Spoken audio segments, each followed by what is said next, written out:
40 years later to the day, February 19th, 1984, Hendrick Motorsports picks up another Daytona 500 win, this time with William Byron. Byron got the lead late in this race on a late race restart against Ross Chastain and a caution with a lap and like 100th to go. Let's call it 2.51 miles left in this race. There was a spin, a crash, and caution. Now, before we do this whole race recap, I need to apologize in advance. I'm sick. They've given me medicine. Don't worry, it's making it better. It's the reason I'm sitting up here right now. But yeah, so my throat is sick, strep throat.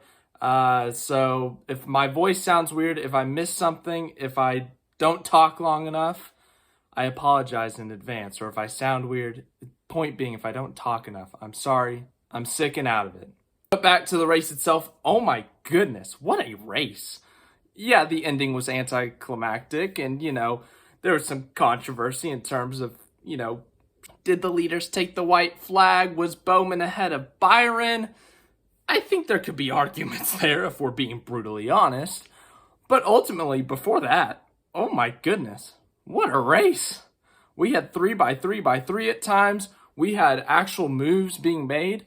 Early in this next-gen car at super speedways, not much happened, straight up. We saw 2x2x2 throughout the field, and we didn't see a lot of moves made. We didn't see, like, at the end of the Gen 6 where you could go from 26th to 3rd in the span of 2 to 3 laps. You didn't really see that. Today, you saw that a lot. Kyle Busch went to the back of the field 3 or 4 times. One of them, he went from 31st to 3rd in, like, 4 laps. It was insane. You could make moves. You could go in all 3 lanes, have whoever you want behind you, and it was a fairly clean race. And then this happened. They can't get around. Oh, no! Keselowski gets turned by William Byron.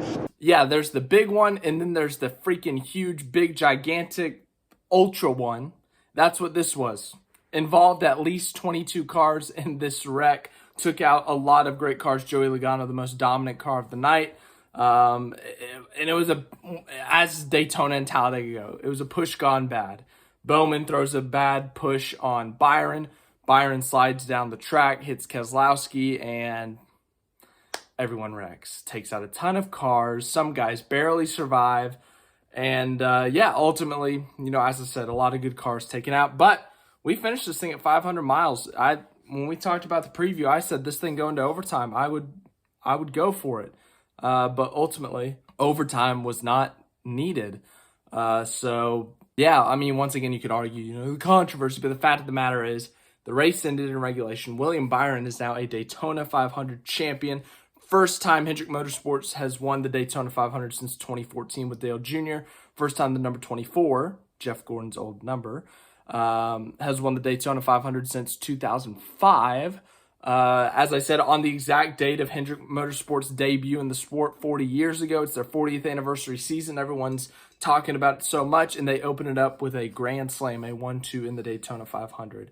But as I said, this race was fantastic. Different leaders throughout the day. Todd Gilliland led like 15, 16 laps. We saw Joey Logano, as I said, up there. Obviously, William Byron only led 1 lap, but it was the most important lap, or maybe 2 laps. He might have led. I think he led coming to the white. But we saw Ross Chastain leading laps. We saw Christopher Bell leading laps. We saw Tyler Reddick, I think, leading laps. We saw a lot of different drivers from a lot of different teams and manufacturers leading in this race. And once again, you could maneuver in this race. My biggest problem with the next gen on the super speedways is you haven't been able to maneuver like you were on the old car. Yes, I understand why they made changes to the super speedway package. It did make for some nasty crashes that resulted in injuries. So yeah, changes needed to be made. But I wanted to get back to something close. Something where the drivers could actually showcase their talents on a super speedway. And ultimately, that's what we got today.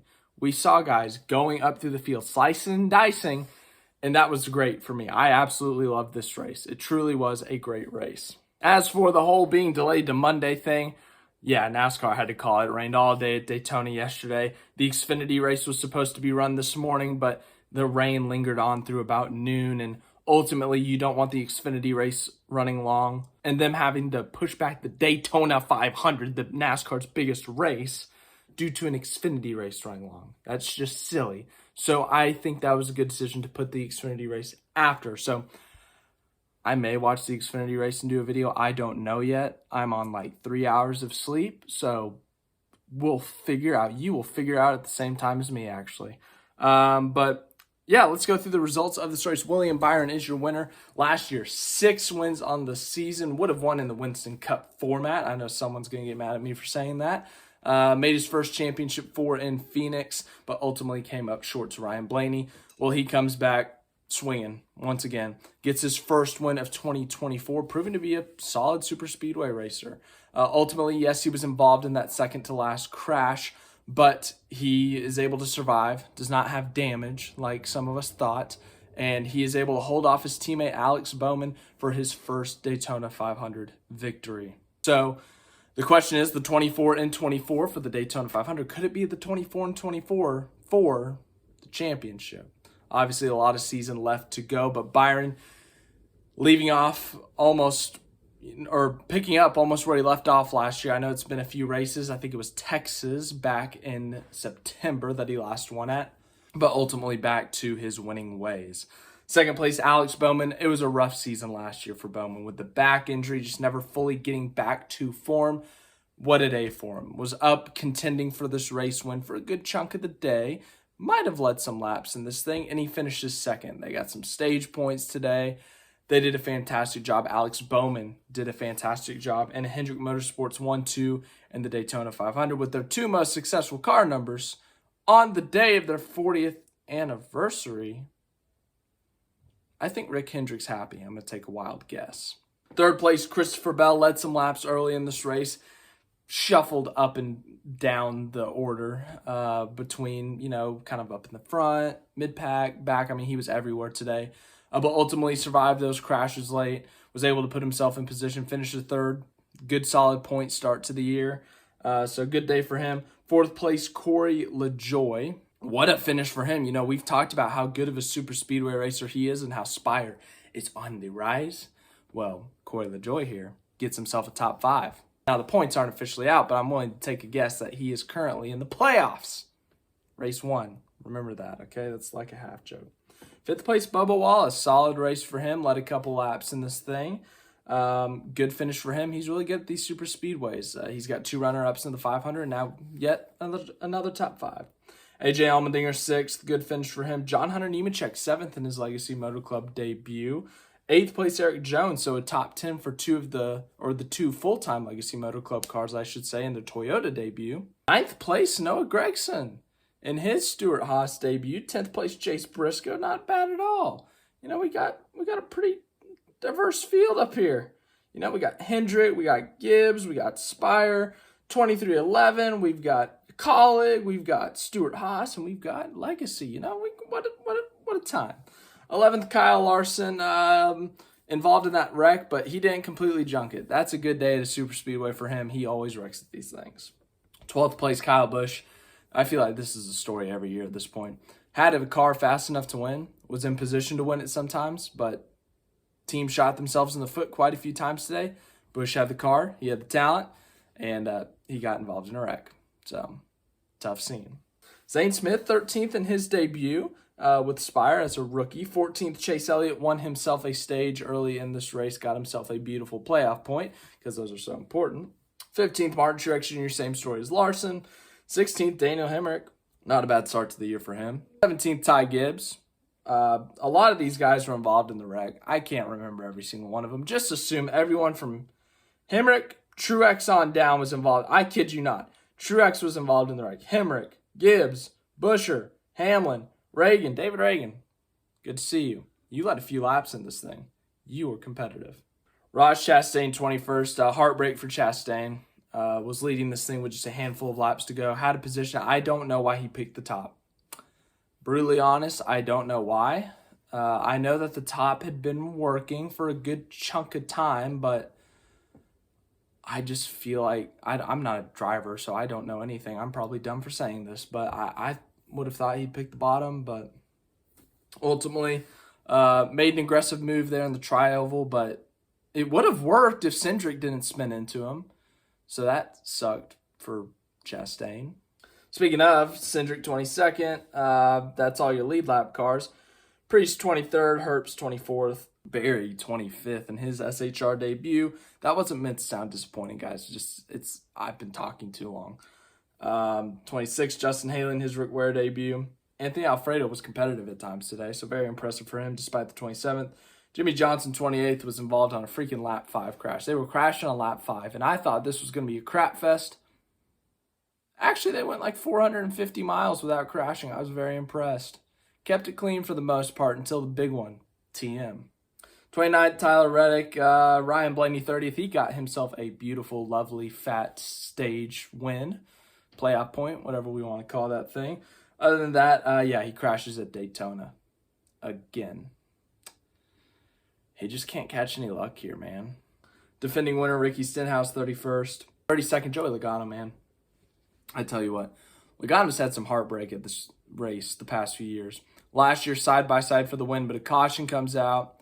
2021 gets wrecked by his teammate or wrecks with his teammate, however you view that incident. I'm not diving into it today. I'm not in the mood. And then today, best car arguably led 40-something laps, was in contention the entire day, and he got involved in a giant wreck that he had no control over. He couldn't even avoid it. He was running the top, and he got clipped in the left rear. Brad Keselowski, 33rd, in contention to win at Daytona, again falls short. Another year without a 500 for Brad. Suarez, 34th. Todd Gilliland, I'm so proud of you. Todd Gilliland led 16 laps in this race. Todd Gilliland, prior to today, had only led 11 laps in his 2-year career. I love you, Todd. High five, Todd. Michael McDowell, 36. Unfortunate for him. A lot of speed early on, but ultimately an engine problem cost him, and he had a rough rest of the day. Austin Dillon, 37th, involved in that lap 5 crash. Kaz Grala in that lap 5 crash. Harrison Burton in that lap 5 crash. And Carson Hocevar with a horrific start to his rookie campaign by being involved in that lap 5 crash. How do I rate this Daytona 500? Once again, the racing was insane in a good way. We had some wrecks at the end. It was a bat-you-know-what crazy wreck, but it happened. So we got to acknowledge it. The racing itself was great throughout the day. They kept it clean. There wasn't 20 cautions in this thing. There wasn't 20 wrecks because mainly one wreck covered all of them. But ultimately, a really good race. Yeah, I wish it was a little bit of a better finish for sure. I wish Byron and Bowman and LaJoy, whoever else was out there at the end, could have duked it out for the win, but ultimately that was not in the cards. So I'm going to give it a 9.5 out of 10. I mean, I thoroughly enjoyed this race. I was sweating at times. That may have been the sickness. That also was the excitement, though, because genuinely I was like, they're going to wreck. They're going to wreck. And then 15 laps later, I'm like, how have they not wrecked? But yes, great race. I enjoyed it. Thanks for watching this video. Hope you enjoyed. I'm sorry, guys. I wish it wasn't now. I wish it was like Atlanta that I got sick, but ultimately it was Daytona 500 day. I know, it sucks. And I can't go into more detail because my throat is screaming at me right now. I don't know what else to say. Xfinity's about to happen. Let me edit this thing up. Watch Xfinity. I'll post the Fantasy League standings in the community posts. So yeah, like, subscribe, all that stuff. I'll see you guys in the next video.